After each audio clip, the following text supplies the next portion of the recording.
Little bit. Welcome back to Little Bits of Language. Today we have a fun animated read aloud of a story in English. If you prefer lower sensory input or a bedtime read, we have a softer version available on our channel. Our read alouds are done by Aisha and I, co-founders of Little Bits of Language and fellow speech language pathologists. We love bringing our childhood language development expertise to you, one little bit at a time. Some little bits we'd like to share with you today are some reading tips to think about while you're listening to and watching this read aloud. You can also use some of these tips after the fact.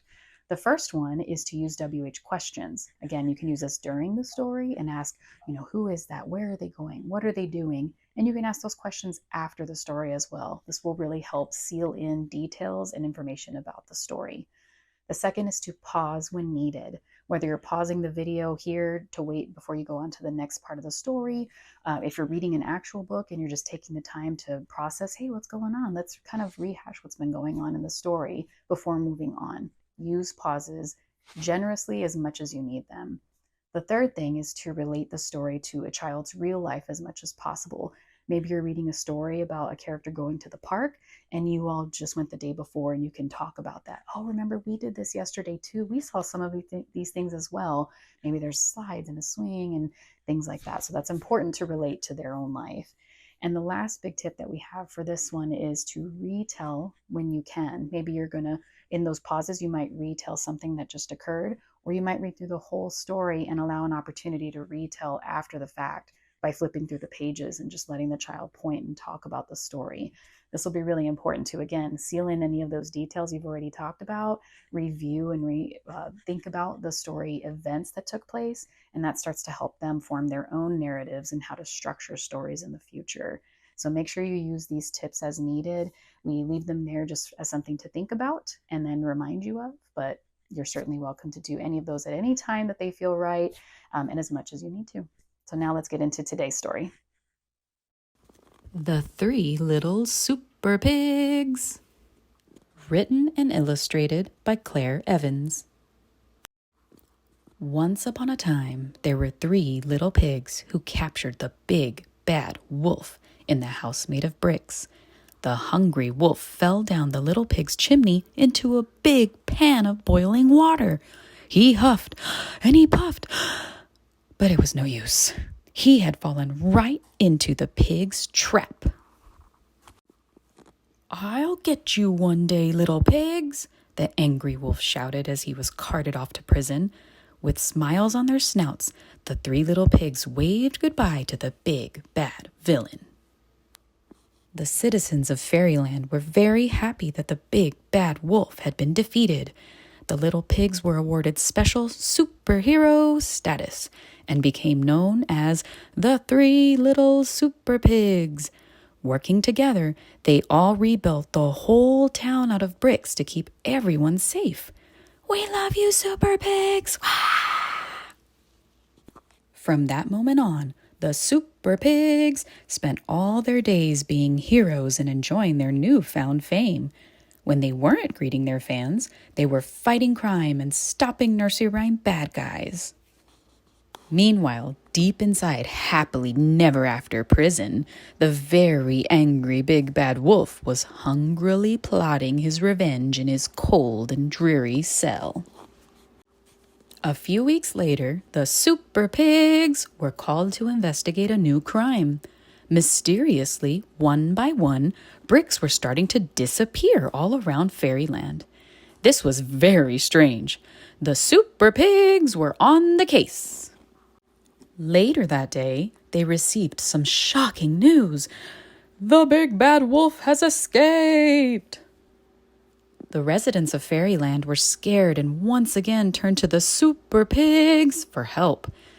"Don't worry," the 3 heroes boasted. "We'll find that wolf and make him pay." The 3 little SUPERPIGS hunted high and low, far and wide, and long and hard, but the big bad wolf was nowhere to be seen. The pigs searched everywhere for clues. Some people claimed they'd seen the wolf dressed up as an old lady. So the pigs rounded up all the grandmas in Fairyland. But the wolf was a master of disguise, and they just couldn't spot him. Every day, more and more bricks disappeared from fairyland. As night fell, the whole town locked themselves indoors, too frightened to go out. They hoped the super pigs would find the wolf soon. He was up to something big and bad. Back at home, the first super pig was relaxing when he sensed something strange. Suddenly, a dark shadow fell upon the room. "The big bad wolf!" cried the super pig. "I don't need to huff, I don't need to puff, and I don't need to blow your house in, because I'm already inside," replied the pointy-eared wolf. The pig ran out through the front door, but was met with a terrible surprise. The cunning wolf had built a gigantic wall around the super pigs' houses using the stolen bricks from fairyland. The super pig was trapped. Attempting to flee, the super pig tried to climb the brick wall using a ladder from the side of his house, but it was too short. "Gotcha!" sneered the wolf as he captured the helpless pig. Unaware of the danger, the second super pig was at home polishing his metals when he suddenly spotted something out of the corner of his eye. "The big bad wolf!" shrieked the super pig. "I don't need to huff, I don't need to puff, I don't need to blow your house down, because I am already inside," growled the wolf. With a huge scream, "Ah!" the terrified super pig quickly ran outside and into the enormous brick wall. Desperate to escape, the little pig jumped on a nearby trampoline, bouncing as high as he could. But it was no use. "Gotcha!" boasted the wolf as he caught the pig in his trusty net. "Two down, one to go," laughed the wolf as he prepared his delicious meal. The third super pig had heard all the commotion and was busy hatching a plan when the big bad wolf suddenly appeared at his window. The super pig grabbed his gear, raced straight out the front door and down the path as quickly as his little legs could carry him. Working quickly, he freed his captured brothers from their tight pastry blankets, but it was not quick enough. "Ha ha ha! There's nowhere to run and nowhere to hide. I've built a wall around your houses, and now you're trapped inside," laughed the hungry wolf. "You're no super pigs. You're my dinner." "I don't think so," shouted the third super pig. He whispered to his brothers, "Ready, set, let's go!" And in a flash, they blasted off high into the night sky. The clever brother had outsmarted the silly wolf again. Using his jetpack invention to save the day, the super pigs had left the big bad wolf trapped in his own self-built brick prison. The angry wolf raised his fists. "I'll get you yet, little pigs!" Up in the sky, the three super pigs laughed out loud. "You'll never get us, not by the hairs on our chinny chin chins." And down below, the citizens of Fairyland cheered, "Wow, pigs really can fly!" The three little pigs had saved Fairyland from the big bad wolf once again. They truly were superheroes. Hooray for the three little super pigs! The end?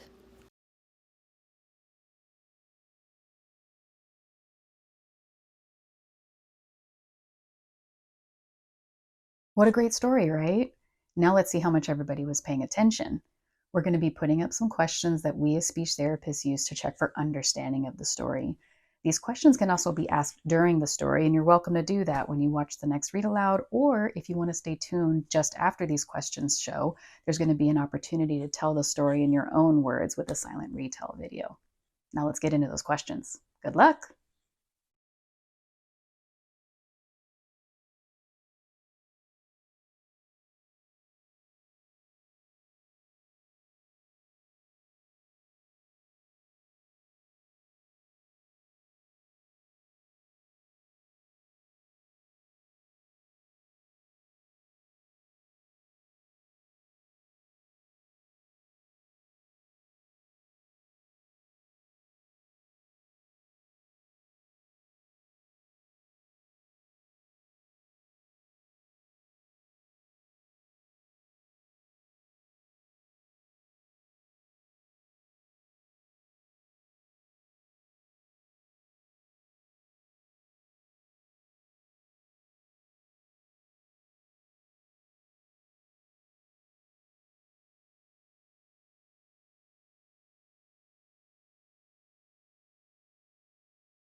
Thank you so much for listening to today's story.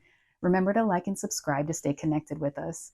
We'll continue to post more videos with story read alouds, recommended toys for kids, speech therapy questions, and any topics or videos requested by you, our audience. Also, remember to check out our social media pages and our website, littlebitsoflanguage.com, for more content. See you soon. Little bit.